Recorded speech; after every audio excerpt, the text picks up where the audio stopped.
Shuhei Yoshida has been a bit quiet of late, but he recently sat down with Digital Spy to discuss various things. Of course, I won't go through the full interview today. I will include it as a link in the description below this video.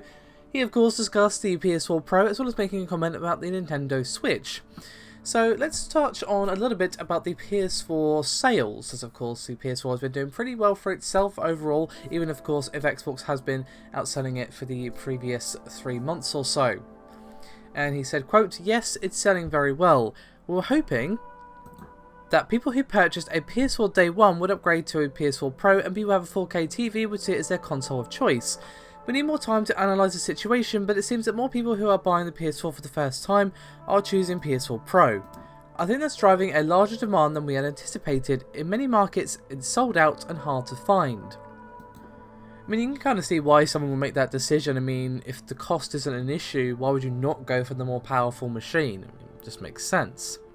Now, of course, due to the Pro and the Xbox Scorpio, there has been a lot of talk about whether or not this means that we're going to be seeing more incremental hardware updates for consoles, if we're going to be seeing perhaps a shift to a more mobile-like release schedule, if we're going to be seeing a sort of end or change to the usual traditional, here's a new console every 5 to 6 years or whatever it happens to be. And he said, quote, "PS4 Pro is an incremental update from a hardware standpoint, but making PS4 Pro is not an easy thing to do. We have complete compatibility. It's part of the PS4 ecosystem, so the system is very carefully designed to maintain that one community between the standard PS4 and the PS4 Pro. So we don't talk about future plans, but doing something like the PS4 Pro takes a lot of effort. We are very happy with PS4 Pro, and we're happy with the reaction and analysis of the games that have already come out, analysed by lots of professional tech-driven media. So you can't just talk about numbers, you really have to see the games that are designed to work well on PS4 Pro to see the value of it." And lastly, to finish things up, let's touch on his comments regarding the Nintendo Switch. And he said, quote, "I think it's a very unique system. It's very interesting that they've designed the system to work well with the more conventional games in terms of inputs and buttons. So I think it's good for core gamers, and their marketing message focused on that."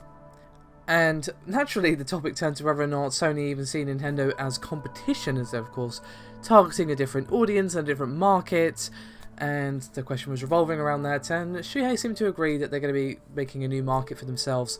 As he said, quote, "I think they're going to cover a new market for themselves." So some interesting comments. I mean, the incremental upgrades response that he had was really interesting because it is a very valid point. I mean, the PS4 Pro is an incremental upgrade from hardware, but it's not easy to make a upgraded console and still make sure that the games can run on the old system and that you have complete compatibility. It's not a thing where you have to buy the new console to get the latest games. It is a thing of, this is still a PS4, it lives within the PS4 family, it must work with everything PS4, all the games must work on the Pro and the vanilla, and that is definitely challenging because of course that immediately limits the amount of power that you can put in the machine. I mean, I've already spoken before about how they didn't really change the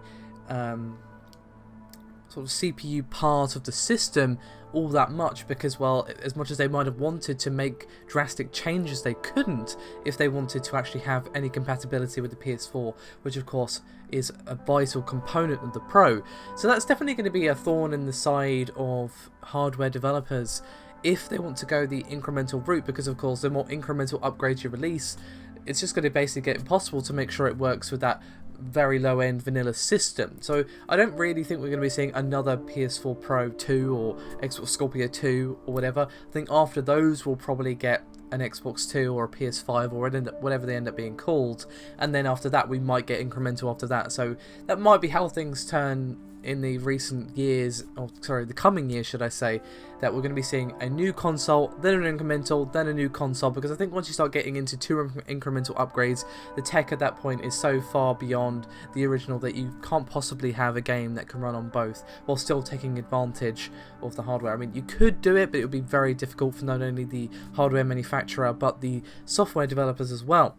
So it's an interesting perspective on the whole PS4 Pro thing. Now, as I said, the full interview with the Digital Spy is linked in the description below this video. Thank you very much for watching, and I'll see you next time.